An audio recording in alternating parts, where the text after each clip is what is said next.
paso cantando, me llaman jilguero flores, palomita.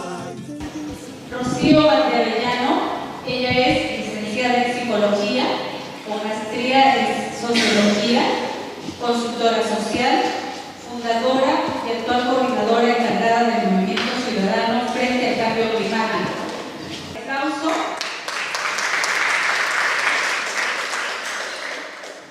Yo quiero felicitar la iniciativa de los padres columbanos, que son pioneros y muy comprometidos con todos los temas importantes que sufre, vive la humanidad y el pueblo peruano.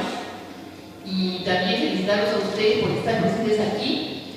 Es una forma a través de la cual nosotros estamos celebrando el Día de la Tierra, de nuestro querido planeta, que se cumple el lunes 22. En diferentes lugares del mundo se están haciendo actividades por el Día de la Tierra, y yo creo que desde acá nos unimos con todos aquellos que están preocupados por el futuro de nuestro planeta. Quería decir también que nosotros, como se ha dicho, somos del Movimiento Ciudadano frente al Cambio Climático. El problema es la civilización. Vivimos en una civilización que ha logrado cosas importantes. No es que desconozcamos los avances tecnológicos que esta civilización nos ha dado. No todos los días tenemos a la mano una serie de adelantos, por ejemplo, todo eso de los medios virtuales, la internet. No dejamos de reconocer esos avances que ha tenido la humanidad en lo tecnológico, pero esta civilización actúa destruyendo la naturaleza y también generando desigualdad, porque también esos beneficios los goza, los disfruta una parte de la humanidad. Y esta civilización ha puesto en riesgo la vida en el planeta. Entonces, por eso en CIP también se plantea un cambio civilizatorio, otra nueva forma de vivir, otra forma de organizar la sociedad. A mí, cuando me han invitado, me han dicho que hable sobre el tema de enfrentando el cambio climático con políticas públicas nacional y local. Lo vamos a encarar como una mirada de todos nosotros como ciudadanos. Bueno, la pregunta es, acá en el Perú, porque es a nivel nacional, ya Víctor ha hablado cosas de lo internacional también, ¿no? Y a nivel local, ¿qué se está haciendo o qué no se está haciendo? Quería una pequeña reflexión previa, que es que acá en el Perú, como también en todo el mundo, se han hecho atrocidades con la naturaleza. Hace más de 20 años, 30 años, no había en el Perú políticas ambientales ni instituciones para proteger el medio ambiente. Entonces se ha actuado de una manera irresponsable. No había leyes que pudieran obligar a tener una responsabilidad ambiental, y sabemos nosotros que esto ha llevado, y todavía sigue llevando en muchos casos, a contaminación de ríos, destrucción de cabeceras de cuenca, degradación de la tierra, deforestación, nuestra Amazonía, que cumple un rol tan importante como lo ha dicho Víctor, que se han arrasado los árboles, los bosques. Por otro lado, también esta acumulación de desechos, de basura, de un mal manejo de la basura, de los residuos sólidos.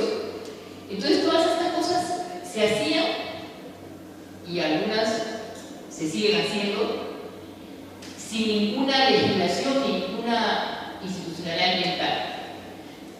Bien, ahora sí, ya nuestro país está comenzando a tener una institucionalidad ambiental y una normatividad ambiental, es decir, entidades que se supone que velan por defender el medio ambiente, y también leyes.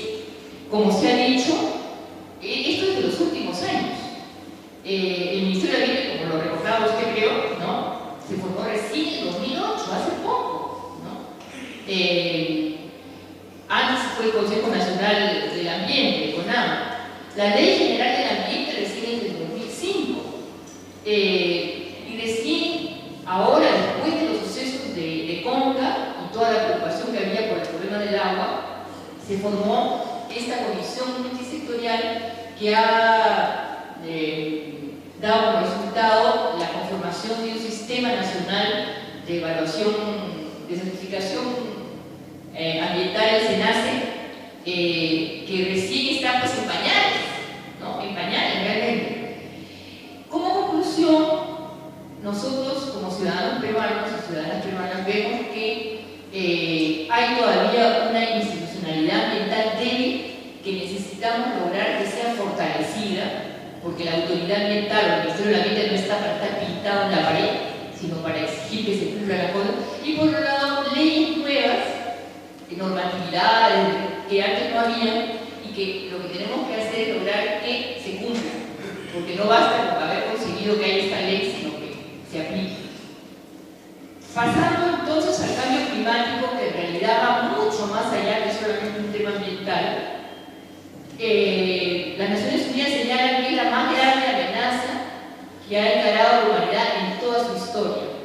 De manera que nos ha tocado vivir, y sobre todo a nuestros hijos y nietos les va a tocar vivir más seriamente que a nosotros este grave problema.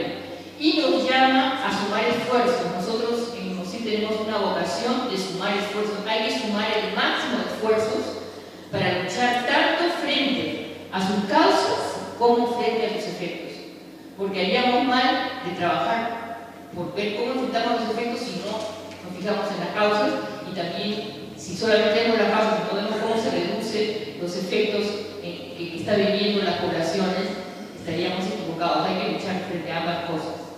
Ya Víctor ha señalado los efectos presentes del cambio climático en Perú, que nuestro país es altamente vulnerable y que somos responsables, como ya se ha dicho más de una vez, solamente de un bajísimo porcentaje de las emisiones de gases. O sea que sufrimos un problema creciente que nosotros no hemos originado y afecta a las familias más pobres.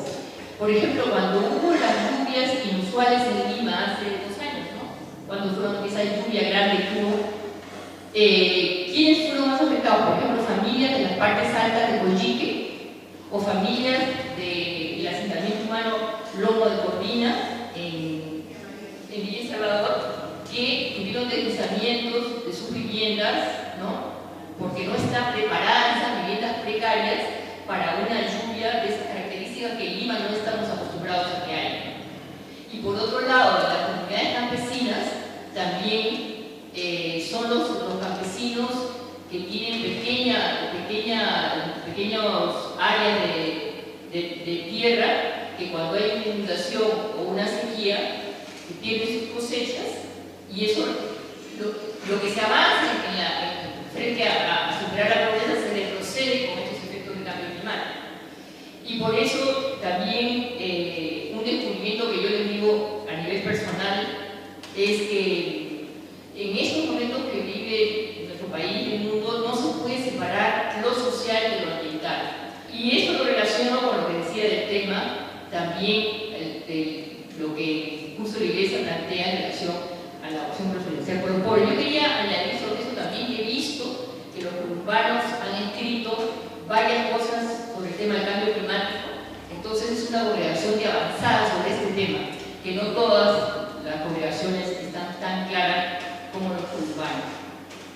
Vale recordar que el Perú se ha comprometido ante la Convención Marco de Naciones Unidas sobre el Cambio Climático a cumplir 3 compromisos como país para el año 2021. Uno es que para el año 2021 habría tasa cero de deforestación de bosques primarios, de los bosques naturales, que también el 40% de la energía del Perú sería energía renovable, y también que el Perú va a tener, ese tema se estaba hablando hace un rato, una gestión adecuada de los residuos sólidos. Actualmente, el MINAT tiene un programa con 100 municipios, tengo entendido, a nivel nacional, para que comience a hacer esta gestión. Pero estas cosas que se han hablado hace un rato, que hablaba la señorita, que hablaba Víctor, y más de uno, deberíamos efectivamente lograr que en todos los municipios haya una gestión adecuada de los residuos sólidos, no solamente en uno que lo agarramos siempre de ejemplo, sino que sea generalizado. Porque el Perú se ha comprometido internacionalmente a ello. Entonces nosotros como ciudadanos podemos decir, a ver, ¿cómo se está cumpliendo? ¿Cómo deberían ser estas políticas públicas ante el cambio climático? Que las políticas públicas que necesitamos tener en el Perú frente al cambio climático deberían tener las siguientes características: ser políticas de Estado, no solamente de gobierno. Es decir, que no se trata de que sube un gobierno y hace una cosa y después sube otro y hace otra. Son políticas de Estado que van más allá de tal gobierno con tal color político. Ahí hay cierto avance que valdría la pena comentar en relación a que el acuerdo nacional, ustedes saben que está conformado por muchos partidos, por diferentes iglesias y también por una serie de gremios, organizaciones, tanto de trabajadores como de empresarios, ha aprobado políticas de Estado. Por ejemplo, el año pasado, después de los temas de CONCA, de todas las organizaciones en torno al agua, Javier Íñiguez trabajó porque se logre la política 33 del Acuerdo Nacional sobre la gestión de los recursos hídricos. Y en ese sentido es importante que nosotros nos conozcamos, no sé si se podría poner las carpetas o lo podríamos alcanzar para que todos tengamos eso que es un acuerdo. Y que lo han firmado todos los partidos. Uno le puede decir al partido que suba, le puede decir que ustedes han firmado eso, entonces a ver si lo están cumpliendo. También hay políticas sobre gestión del riesgo de desastre, que es la número 32, sobre sostenibilidad ambiental, que es la número 19, sobre seguridad alimentaria, que es la número 15. Hay algunas políticas que no son políticas que se han dado desde una ley, un decreto, pero que lo importante es que son políticas que se han comprometido todos los partidos, todos, y estas serie de organizaciones, a que van a hacer cumplir eso. Entonces nos puede servir, yo digo, son cosas que nos pueden servir a nosotros conocerlas para exigir que se apliquen. Después, el otro punto de las políticas sobre el cambio climático es que deben ser multisectoriales. No es posible que tengamos políticas sobre el cambio climático que se depositan allí en el Ministerio del Ambiente. Entonces, el cambio climático, ya, es cosa del Ministerio del Ambiente y punto, no es así. Porque tiene que ser algo que lo asuman todos los ministerios, cada uno en la parte que le corresponde. Por otra parte, tienen que estar integradas a la planificación del desarrollo. Efectivamente, ¿qué se hace en el cambio climático? Tiene que ver con cómo se va a desarrollar esta región, esta ciudad, este país. Otro punto es también que sean preventivas y no puramente reactivas. Que porque hubo una inundación que se llevó las viviendas, se llevó los cultivos, entonces ya ahí, o porque hay un friaje y entonces para regalar frazadas. Tienen que ser preventivas, es decir, se tiene que adelantar, sabiendo todos los estudios científicos como digo, que tienen una serie de elementos, tienen que adelantarse y prevenir, y no como decimos nosotros acá en Perú, después llorar sobre la leche derramada o estar haciendo una labor de asistencia y no de prevención. Ya hay algunas políticas de prevención, de gestión del riesgo y todo esto que deberían aplicarse. Después, que sean coherentes, este punto es muy importante, y no contradecirse entre sí. Porque, ¿qué es lo que está pasando? Que el Ministerio del Ambiente saca una norma, una ley, para exigir estándares mínimos de respeto, de responsabilidad frente al medio ambiente, y puede venir otro ministerio, como puede ser el Ministerio del mismo de Economía o de Energía, que con un criterio de inversión, pero que no toma en cuenta los costos ambientales que también hay que considerarlos, contradiga, ¿no?, lo que se dice del Ministerio del Ambiente. Es decir, tiene que haber entre el conjunto de ministerios coherencia en esta política. Y por último, en esta diapositiva, que sean financiadas, contar con presupuesto adecuado. Porque, ¿qué sacamos? Porque se saque un documento donde se dice, ya, esta es la política ambiental, si después no se le da presupuesto para que funcione la oficina que se supone que tiene que ver. También deben ser participativas, es decir, que deben ser formuladas con participación de la población y también al aplicarse y también que la población pueda controlar, vigilar estas políticas. Y por último, adecuadamente monitoreadas, es decir, con seguimiento y evaluación, porque el otro tema que ha habido, y eso lo comentaremos sobre la Estrategia Nacional de Cambio Climático, es que se aprueba la estrategia, pero después no se está vigilando y gestionando que se vaya aplicando todo lo que se ha planteado ahí. Entonces la política incluye todo eso, no solamente contar con un documento que dice política frente al cambio climático.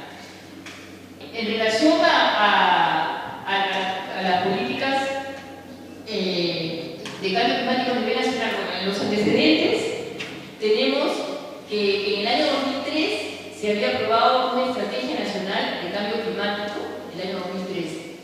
Nosotros como MOSIC en el 2009 insistimos que se debía actualizar, porque ya había una serie de situaciones nuevas, más urgentes. Nosotros hemos participado y muchas organizaciones en varias regiones dando aportes para la nueva estrategia, pero ahora estamos muy preocupados porque se está demorando demasiado y estamos preocupados y estamos pensando, como sí también hacen llegar una carta expresando esa preocupación. Lo que nos han anunciado es lo que sigue, les voy a mostrar que la nueva estrategia tendría estos dos objetivos estratégicos de gestión de riesgos, de oportunidades de cambio de impacto climático y reducción de las emisiones, que después ponen objetivos instrumentales, fortalecimiento institucional, conciencia ciudadana, investigación y tecnología y financiamiento. Pero nos han anunciado eso, pero el problema que vemos es, no basta con decir financiamiento, sino cómo se va a orientar ese financiamiento. No basta decir investigación y tecnología, sino qué características va a tener. Eso todavía no nos han dado, nos han dado un esquema así que ya pasa el tiempo y está demorando mucho, nos parece, y que es urgente que el Perú tenga su estrategia. Y acá también que se tocaría varios temas vinculados con el aire, el agua, los suelos, los bosques, la diversidad biológica y otros ecosistemas, porque el Perú tiene diversos ecosistemas, ¿no? Marino costero, montañas, la Amazonía. Quisiéramos ahora resumirles rápidamente lo que el MOSIC presentó al Ministerio del Ambiente y que incluso en un plan que ellos sacaron hizo referencia a estos aportes del MOSIC sobre algunas cosas que debería tener esta estrategia.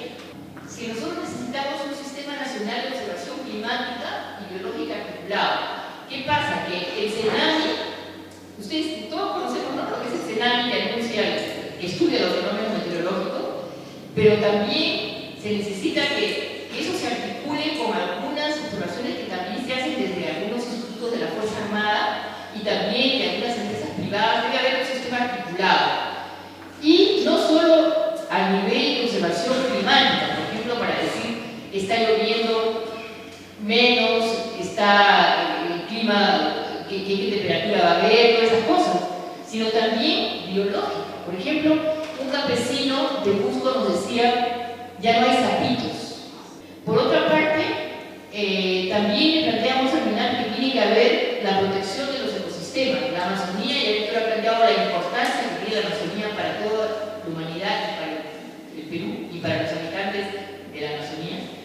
Que haya un plan de conservación de los glaciares, de gestión de los recursos hídricos y protección de las cabeceras de cuenca, de que ya se ha hablado, de los páramos, y esto último, que es recuperación y aplicación de los conocimientos ancestrales, que a nosotros nos parece que no solamente debe ser un punto que esté por allí en la Estrategia Nacional, debe ser uno de los aspectos principales, porque la cultura andina y la cultura amazónica tiene tradicionalmente una serie de conocimientos en manejo del agua, en manejo de las semillas. Hay gente que podría hablar mucho sobre todo eso que no debe perderse en las comunidades y que más bien el Estado lo que debería hacer es apoyar eso, darle un fortalecimiento y generalizar. Por otro lado, la educación, la sensibilización, la difusión, toda esa parte educativa, como algunos de ustedes estaban diciendo cuando tomábamos el refrigerio, que es fundamental. Y el financiamiento. Sobre el financiamiento también hemos planteado nosotros al Ministerio del Ambiente que no debe ser en base al endeudamiento. No se trata de que nosotros volvamos a adquirir deuda externa, que volvamos a endeudarnos para hacer frente al cambio climático. Eso no es justo y debe ser sobre todo con recursos externos no reembolsables que se transfieran a nuestros países y que también que haya en la política fiscal algún tipo de impuesto, por ejemplo, al uso de combustibles dañinos al medio ambiente, etcétera, que puedan servir para implementar esta política de cambio climático, y la importancia de los presupuestos participativos, que a nivel local también hay pequeños proyectos que se están haciendo que van en la línea de la adaptación al cambio climático. Todos los gobiernos regionales tienen que tener sus estrategias, se están elaborando poco a poco y tienen que ser difundidas y aplicadas de forma adecuada y también difundidas de una manera que no sea tan técnica para que la población lo entienda Ahora en Cusco, en Apurímac se está haciendo ese esfuerzo de difundirla de manera más comprensible por todos. Y la Municipalidad de Lima Metropolitana tiene para ello estatus de gobierno regional, ¿no? Entonces, la Municipalidad de Lima Metropolitana ha estado trabajando la estrategia de adaptación al cambio climático de Lima. En el caso de Lima, nosotros, el estrés hídrico, aunque no se origine aquí, sino que origine en el problema de los glaciares o otra zona, va a repercutir en Lima. Igual el problema del desabastecimiento alimentario, porque si se valoran las cosechas en el campo, eso va a repercutir. También las restricciones en energía eléctrica y también la posibilidad de que en algunas regiones la gente tenga que migrar por el efecto del cambio climático y que también venga a Lima. Lo otro que es la vulnerabilidad de Lima, ya de la propia Lima, frente a los efectos del cambio climático, y que tiene que ver con estas condiciones precarias de habitabilidad, ¿no? Las viviendas en laderas, al borde de los ríos o al pie del mar, las zonas fertilizadas. Por eso es tan importante el tema, por ejemplo, de los muros de contención para los asentamientos que están en las zonas altas, los problemas del transporte, el crecimiento urbano caótico, los problemas del transporte también. Entonces, despilfarro, por un lado déficit y por otro lado despilfarro de agua dulce en Lima, la gran contaminación ambiental, la deficiente gestión de los residuos, y las aspiraciones y estilo de vida consumistas y no sostenibles, ¿no? Porque nosotros podemos decir, no conviene usar tanto carro, deberíamos tener en la ciudad un transporte masivo, un transporte público masivo, bien ordenado, racional, pero la televisión, ¿qué dice? En cuanto tienes plata, cómprate un carro, el otro carro, ¿no? Entonces, esas aspiraciones a estilos de vida consumistas y no sostenibles también forman parte del problema de la ciudad. Para terminar, lo que quería decirles, nosotros vemos que desde el Plan de Acción Ambiental de Lima hay varias cosas que se están haciendo que, aunque no se llamen así, ya forman parte de lo que debería ser una estrategia frente al cambio climático en Lima, ¿no? Por ejemplo, este programa de la conservación de las lomas, Adopta un árbol, el programa de cultura Mi Huerta que recién está comenzando, son algunas medidas que se están haciendo y que como ciudadanos de Lima es importante que las conozcamos y que veamos cómo podemos participar en ellas y también tratar de que esos programas pues, realmente se desarrollen y avancen. Lo que nos toca como ciudadanos, nosotros consideramos que es estar muy atentos a esta aprobación y aplicación de nuestra estrategia nacional. O sea, que eso tiene que eliminar, tiene que ponerse las pilas y ya no demorar tanto. Y sabemos que hay presiones de otros ministerios y tenemos que apoyar, creo yo, al MINAM para que no dé marcha atrás y para que de una vez saque la estrategia. Por otro lado, participando nosotros como ciudadanos en iniciativas y programas desde nuestros barrios, comunidades e distritos y practicando nuevos estilos de vida que sean fraternos socialmente y responsables ambientalmente. Las preguntas son, ¿conocemos y participamos en los programas que desarrolla la Municipalidad Metropolitana como los que hemos mencionado? Sabemos que nuestra municipalidad se ha formado nuestro distrito de la Comisión Ambiental Municipal. Es bueno que averigüemos y que conozcamos qué plan tiene y si está cumpliendo. De manera que ya tenemos esto que antes no había en el Perú. El asunto es que lo usemos. Y si es que ustedes hacen uso y no reciben respuesta, también pasen una voz a nosotros para poder sumar esfuerzos y exigir que si estas cosas se abren para los ciudadanos, pues que sirvan, ¿no? Que realmente sean útiles. Yo creo que ya voy a ver si me dejo. Hasta aquí me quedo.